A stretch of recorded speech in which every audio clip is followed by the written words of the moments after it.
Hello दोस्तों, this is Vishakha Daga coming up in next round of News Simplified। कहते हैं भारत दुनिया में सेकंड बेस्ट कैटेगरी में बहुत जल्दी आता है। कुछ भी दुनिया में बनने वाला हो उसका जेनेरिक वर्जन तो हम सबसे पहले बना सकते हैं।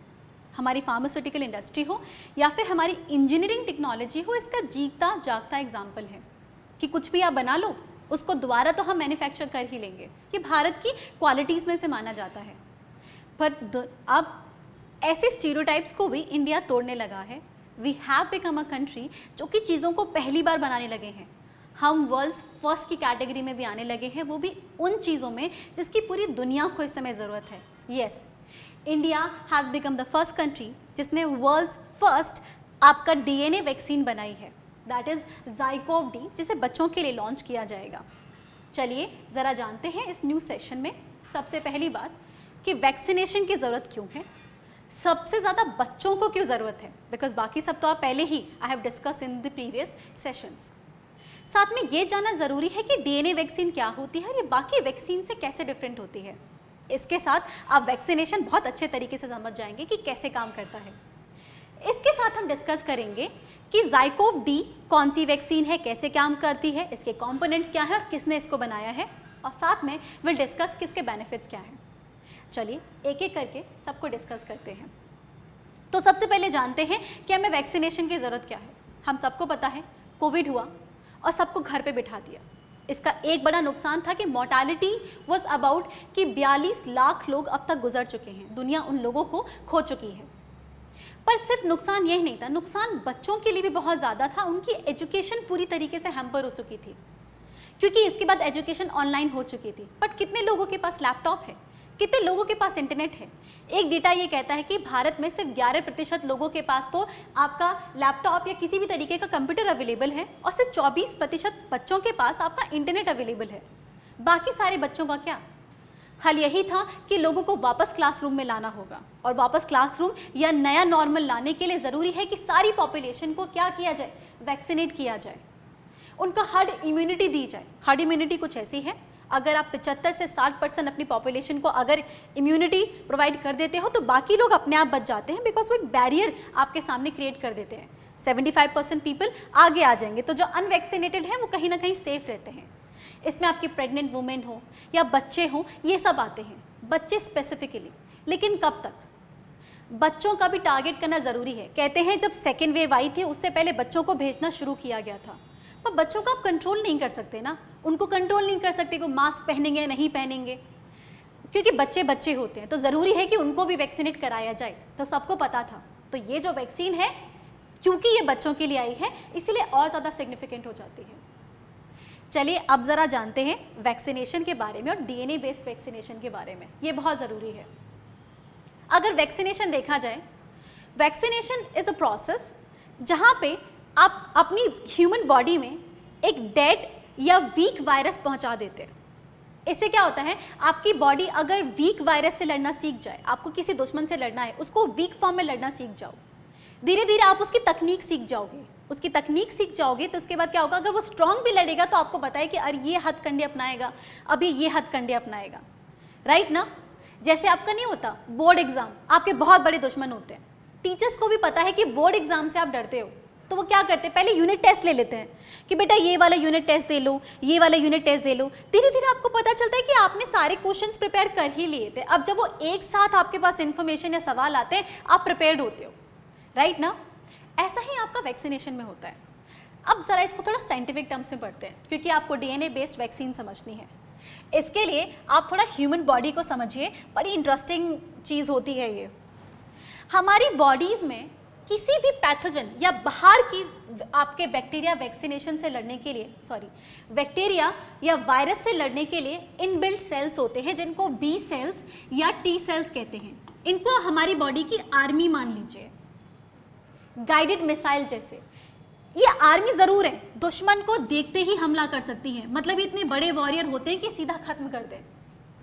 लेकिन इनकी क्वालिटी होती है, ये बहुत ही स्पेसिफिक तरीके से काम करते हैं। इनकी मारने की क्वालिटी इतनी ज़्यादा होती है कि अगर ये ह्यूमन हमारे ही अपने सेल्स को मारने लगी तो हमें ही मतलब जीना मुश्किल हो जाएगा। इसीलिए स्पेसिफिसिटी बहुत ज़्यादा इंपॉर्टेंट होती है कि ये टारगेट को रिकॉग्नाइज करके ही मारेंगी कि अच्छा ठीक है ये टारगेट है, इसी को मारना है। जैसे गाइडेड मिसाइल नहीं होती कि वो अपने टारगेट को लॉक कर लेती है, उसी को जाके मारेगी। तो बहुत प्रिसीजन के साथ ये काम करती है, ये याद रखिएगा। ये बहुत इंपॉर्टेंट चीज़ है कि हमारी बॉडी के फाइटर सेल्स बी और टी सेल होते हैं, लेकिन ये विदाउट रिकॉग्निशन किसी को अटैक नहीं करते। अगर ऐसा करते हैं तो डिजीज हो जाती है। एड्स है ना, एड्स में हमारे ही बॉडी के सेल्स हमें ही मारना शुरू कर देते हैं। So this is very important. इससे बचाने के लिए प्रिसीजन का मैकेनिज्म इनबिल्ड होता है। ये प्रिसीजन आता कैसे है? ये प्रिसीजन आता है एंटीजन से। अब ये देखिए आपकी एंटीबॉडी का स्ट्रक्चर है, ये आपकी लड़ने के लिए जाएगी, इसके डिफरेंट आर्म्स लड़ती हैं। इसमें से एक आर्म लड़ती है, दूसरी आर्म रिकॉग्निशन के लिए होती है। तो ये एंटीबॉडी तब तक किसी से नहीं लड़ेगी जब तक यहाँ पे ना इसको रिकॉग्नाइजिंग बॉडी ना मिल जाए, मतलब एक की जैसे कि ये मैसेज आ गया कि देखो 12216 इसको मारना है। इस तरीके से ना ये एंटीजन एक की जैसा काम करता है। एंटीजन इज अ की जिसको मिलने से एंटीबॉडी पक्का लड़ने जाएगी कि मतलब ये अगर की मिल गई है तो antibody is going to fight. तो किसी भी वायरस का एक एंटीजन होता है, उसका एक कोड होता है जिसको ना एंटीबॉडी पहचान लेती है। ओ दिस इज फॉरेन, ये हमारा अपना नहीं है, इसको लड़ना है। वो जो पहचानने की ताकत ना इससे आती है। समझ में आया? What is important? Specificity and precision. और प्रिसीजन आता किससे है? एंटीजन से। एंटीबॉडी फाइटर बॉडी है, मतलब ये आपकी गाइडेड मिसाइल्स हैं, पर ये तब तक नहीं लड़ेंगी जब तक टारगेट को रिकॉग्नाइज की ना मिल जाए कि ये टारगेट है, इसको मारना है। अब जो आपकी कन्वेंशनल जो आपकी वैक्सीन होती है वो इसी पे काम करती है। उसमें हम क्या करते हैं, हमें पता है कि हमें बी और टी सेल्स चाहिए इस पर्टिकुलर वायरस के अगेंस्ट, तो हम वीक वायरस आपकी बॉडी में डाल देंगे, डेड वायरस डाल देंगे। अब वो वीक वायरस है मतलब मल्टीप्लाई नहीं कर पाएगा। डर पता है किसी वायरस से किससे होता है? मल्टीप्लिकेशन से। मतलब आपकी फाइट करने से पहले वो 2 से 4 हो गए, अब 4 से लड़ना सीख रहे हो, वो 8 हो गए। वो जितनी रफ्तार से रेप्लिकेट करेगा ना उतना ही आपके लिए खतरनाक है, क्योंकि आप अभी सीख ही रहे हो, इससे पहले वो मल्टीप्लाई हो गया। यहाँ पे क्या होता है, वीक वायरस आपकी बॉडी में डाल देंगे, वीक वायरस गया, वो मल्टीप्लाई नहीं हो पाएगा इतनी जल्दी, लेकिन इस प्रोसेस में एंटीजन जरूर बना देगा। अब आपकी बॉडी क्या करेगी, ये पहचान गई, अच्छा ये एंटीजन है। नेक्स्ट टाइम वो उसको देखते ही ना, अगर यहाँ पे सिर्फ 10 बना रही है तो सीधा 50 बनाएगी कि गो एंड किल, ये हमारा नहीं है, ये सगा नहीं है, ये सगा नहीं है, इसको मारना है। Now that is how B और T सेल्स आपके काम करते हैं। तो सबसे बड़ी की क्या है? एंटीजन। अब समझ में आया डेड या वीक वायरस क्यों डाला जाता है बॉडी में? डेड और वीक वायरस इसलिए डाला जाता है कि जब वो डेड या वीक फॉर्म में ही क्यों ना हो, हमारी बॉडी जब उससे लड़ रही होती है, खत्म कर लेती है, तो उसके एंटीजन को पहचान लेती है। एंटीजन पहचान गई तो बी और टी सेल्स दोबारा कभी उसको देख लेंगे ना तो छोड़ेंगे नहीं। कुछ ऐसा हिसाब होता है, समझ गए? अगर ये समझ गए तो वैक्सीनेशन आपको कभी प्रॉब्लम नहीं करेगी, बिकॉज इतना ही समझना होता है वैक्सीनेशन में। अब जानते हैं आपका डीएनए बेस्ड वैक्सीन कैसे काम करती है। डीएनए बेस्ड वैक्सीन का भी यही मैकेनिज्म है, एंटीजन पे ही काम करती है, बस इसमें फर्क ये होता है कि मटेरियल आप क्या यूज कर रहे हो। यूजुअली आप आरएनए मटेरियल यूज करते हो कि एक स्ट्रैंड ऑफ डीएनए ले लेते हो, इसमें दोनों स्ट्रैंड ली जाती है, डीएनए मटेरियल लेते हैं। अब जरा देखिए कैसे होता है। किसी भी नॉर्मल ह्यूमन बॉडी में आपका इनक्लोज्ड डीएनए होता है जो कि क्रोमोसोम्स में होता है। जैसे मैं आपको अगर डायग्रामेटिकली एक्सप्लेन करूं तो ये आपके डीएनए, ये आपका डीएनए हो गया, right, this is your DNA. अब ये जो डीएनए होता है ये आपस में क्लस्टर होता चला जाता है, इससे बन जाते हैं आपके क्रोमोसोम्स। ये बहुत सारे क्रोमोसोम्स होते हैं, इसमें बहुत सारे डीएनए फ्रेगमेंट्स हैं, क्रोमोसोम्स हो गए, और ये आपके न्यूक्लियस में इंक्लोज्ड होते हैं, यही आपके न्यूक्लियस में चले जाते हैं, right. Now this is chromosomal DNA, but chromosomal DNA के इंडिपेंडेंट भी आपके जो साइटोप्लाज्मा सेल के अंदर, ये आपका सेल है, सेल के अंदर plasmids, plasmids means threads of DNA, DNA की कुछ थ्रेड होती हैं जो कि क्रोमोसोम्स में टाइट नहीं है। मतलब ये डीएनए की थ्रेड्स हैं पर क्रोमोसोम के अंदर टाइट नहीं है। ध्यान रखिएगा, पहले आपका डीएनए होता है, बहुत सारे डीएनए मिलकर क्लस्टर बनाते हैं, उस क्लस्टर को क्रोमोसोम कहते हैं। ये आपके बहुत सारे डीएनए हो गए, डीएनए की क्लस्टरिंग करने से आपका क्रोमोसोम बन गए, और क्रोमोसोम आपके अंदर, आपके न्यूक्लियस के अंदर होते हैं। लेकिन अगर individual strand of DNA chromosome में ना जाए और इंडिपेंडेंटली अगर आपके सेल में मिलने लगे तो इसको कहते हैं आपका plasmid. This is your plasmid.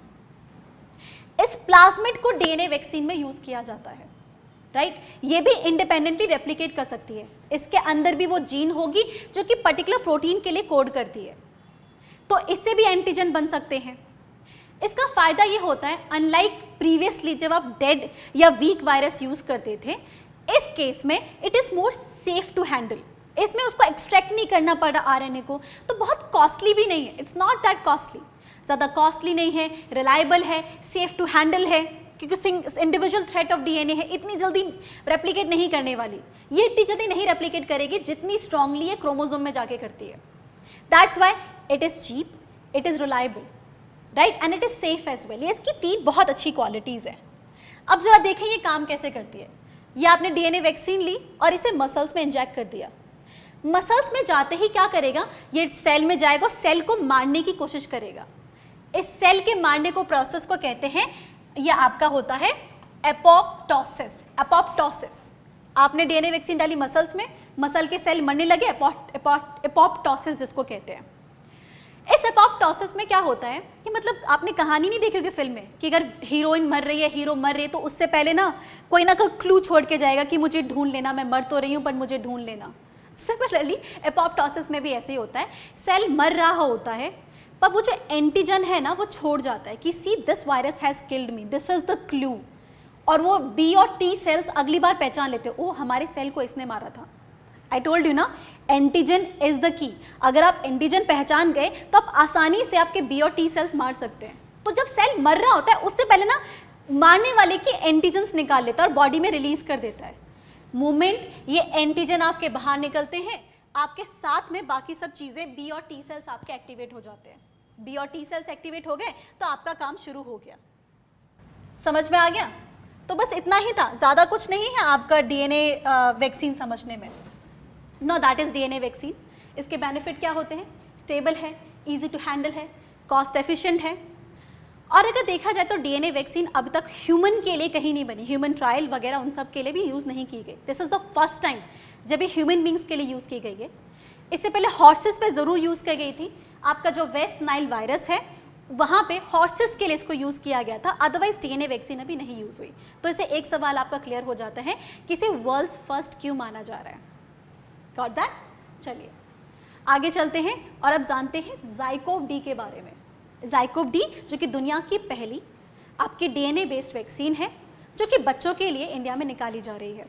अगर इस वैक्सीन के बारे में जानना हो तो ये इंडिजीनस है, मतलब भारत में ही बनाई गई है। इसको जाइडस सेडिला एक कंपनी है जो इसने बनाया है। ये कंपनी पहले से ही फेमस थी जेनेरिक मेडिसिन बनाने के लिए, मतलब किसी और ने इन्वेंट किया, उसका जो जेनेरिक वर्जन है वो ये बना लेती थी, बट अब जेनेरिक नहीं, इसने पहली बार अपना खुद का वो बनाया है। डीएनए वैक्सीन तो पहली ही है। साथ में इसके साथ ये भी जानना ज़रूरी है कि ये वैक्सीन सिर्फ प्राइवेट सेक्टर का नहीं, पीपीपी का बहुत अच्छा एग्जाम्पल है, बिकॉज इस कंपनी को फंडिंग और बाकी सब technical support government of India provide कर ही रही थी अंडर मिशन कोविड सुरक्षा। मिशन कोविड सुरक्षा लास्ट टाइम लॉन्च कर दिया गया था ऐसी कंपनीज की मदद के लिए जो कि वैक्सीनेशन प्रमोट करना चाहती थी या वैक्सीन डेवलप करना चाहती थी, उसके लिए मिशन लॉन्च किया गया था। इस मिशन के तहत ये आपका डीबीटी, आपका जो डायरेक्टर ऑफ बायोटेक्नोलॉजी है, वो इसको प्रमोट कर रहा था। इसको इम्प्लीमेंट करने वाली एजेंसी आपकी बिराक है जो कि ministry of science and tech के अंदर आती है। इसकी एफिकेसी अब तक 66% देखी गई है और इसको फंडिंग नेशनल बायोफार्मा मिशन के अंदर भी मिल रही थी। तो there is no one mission, बहुत सारी चीज़ों ने मिलकर इसके सक्सेस के लिए काम किया है। बाकी इसके बारे में छोटे मोटे टिडबिट्स जानने हैं तो ऐसा है, this is the 6th vaccine India में जिसको इमरजेंसी यूज़ ऑथराइजेशन मिली है। इससे पहले कोविशील्ड, कोवैक्सीन और कुछ इंटरनेशनल वैक्सीन्स को भी ये मिल रखा है। ये 3 डोज वैक्सीन है। आप कोविशील्ड के या कोवैक्सीन के 2 डोज लगवाते हो, इसके 3 डोज है। जो आपका दूसरा डोज है वो 28 दिन के बाद लगता है और तीसरा डोज 56 डेज के बाद लगता है।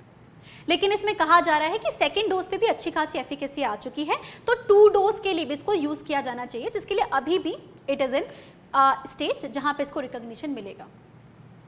इसके साथ ये बोला जा रहा है कि ये सभी population above the age of 12 के लिए अवेलेबल होगी, पर गवर्नमेंट स्पेसिफिकली इसे बच्चों के लिए टारगेट करने की कोशिश करेगी, क्योंकि अडल्ट्स के लिए तो ऑलरेडी है अवेलेबल, बच्चे आपके बहुत ही ज़्यादा वल्नरेबल पॉपुलेशन है, तो वहाँ पे इसको टारगेट करने की कोशिश करेंगे। साथ में इसकी एक और ख़ास बात ये है कि ये नीडल फ्री है। निडल फ्री समझना बहुत ज़रूरी है। यूजुअली आपकी बाकी वैक्सीन या इंजेक्शन ऐसे काम करते हैं, उसमें निडल होती है, वो टीयर करती है आपकी मसल को, यहाँ पे मसल आपकी टीयर होती है और उसके बाद आपकी ना वैक्सीन आपकी डिलीवर होती है, मेडिसिन डिलीवर होती है। लेकिन निडल फ्री में क्या होता है, देखिए यहाँ पे निडल नहीं है, यहाँ पे बहुत स्ट्रॉन्ग जेट हाई प्रेशर होता है और जेट स्ट्रीम के साथ ना आपकी वो अंदर जाती है। तो जो आपकी सेल्स में जो पोर्स है ना, हमारी बॉडी में पोर्स होते हैं, जिससे स्वेटिंग वगैरह होती है, स्वेटिंग होती है ना, उससे पोर्स निकलते हैं, उन पोर्स के थ्रू वो आपकी वैक्सीन अंदर चली जाती है, तो इतना दुख और तकलीफ आपको नहीं होगी। This is a needle free vaccine, और बच्चों के लिए ज़रूरी भी है, बड़े डरते हैं वो निडल से।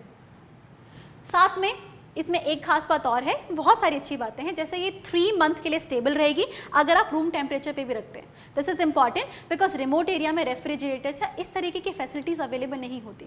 जब इबोला आया था तो उसके टाइम पे इसके बारे में बात चल रही थी कि रूम टेम्परेचर पे स्टेबल वैक्सीन होनी चाहिए, जिससे कि जो आपकी डेवलपिंग कंट्रीज़ हैं वहाँ पर ये अवेलेबल हो सके। साथ में this has gone through one of the largest trial in India.